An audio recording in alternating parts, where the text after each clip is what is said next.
Здравейте! Днес ще правим аджика в домашни условия, като за целта ще са ни нужни 5 кг томати,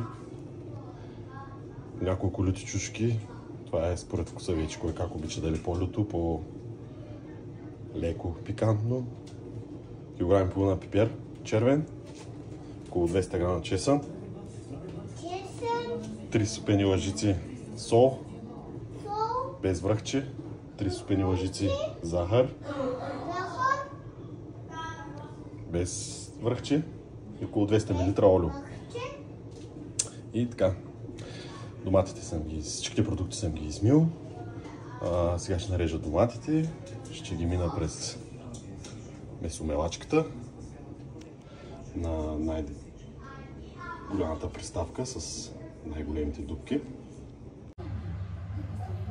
След като смиляхме доматите, остана тази течност сок. Него ще го прецедя и ще го изсипя също в тенджерата за варение, в която ще ги варя. И след малко ги слагаме да се варят. Ето така изглеждат 5 кг домати смелени. Слагам ги на котлона. Първоначално пускаме на максимална степен, докато заври. Когато заври течността, ще намалим колкото съвсем леко да къкри. И така ще къкри около час и половина. Към смелените домати добавяме 200 мл олио. Разбъркваме и чакаме да заври. Сока от домати вече завря. Сега ще го намаля на по-малка степен, колкото леко да си къкри, и ще го оставя за още около час и 20-25 минути да си ври. Докато доматеният сок ври, подготвих останалите неща: пипера, лютите чушлета. Като от лютите чушлета съм махнал ципите и семките, за да не бъдат чак толкова люти. Чесънчето съм го изчистил, като съм го чистил в тенджера с капак и съм ги клатил, докато почна да се отделят.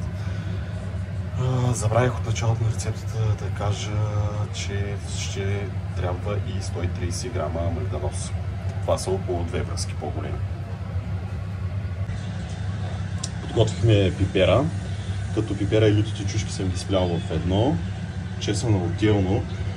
Чесън изглежда по този начин, защото го минах през месомилачката последно и което беше останало вътре в самата месомилачка съм го сипал при чесъна, така че не е проблем, така не всичко тия на едно място. И съм нарязал на ситно магданоза. И така, сега имаме още малко време да поври томатения сок и ще добавим пипера. Така, сега добавяме пипера и лютите чушки.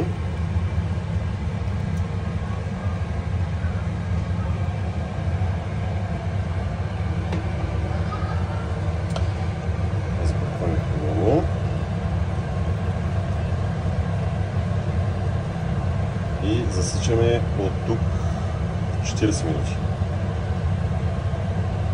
След 40 минути ще добавим и магданоза. Тук на този етап може да добавим захарта и солта. Разбъркваме хубаво. Може да увеличим температурата, степента на котлона може да увеличим на макс, отново за да заври по-бързо. Когато заврат нещата, може да намалим отново на по-средна степен. Така, сега дойде време да добавим магданоза. Разбъркваме, засичаме 15-20 минути и след това ще добавим и чесъна.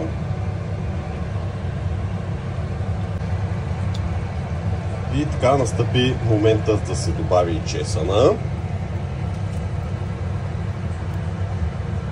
Добавяме го, разбъркваме, варим още 5-10 минути максимум и нашата аджика ще бъде готова да слагаме в бурканчетата.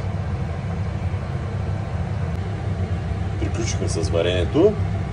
Ето каква е консистенцията след всичкото това време, което се вари. Започвам пълненето, за което ще използвам тук една чуйка, да не цапам много, хартия да забърсвам. Вече съм напълнил 3 бурканчета. Така, готови сме с пълнението на бурканчета. Излязоха точно 18. Като последното е малко по-малко, няма проблем. Сега оставяме ги с капачките надолу за цяла нощ, да изстинат до утре сутринта. И вече утре сутринта ги прибираме в маза, килер, изба и така нататък.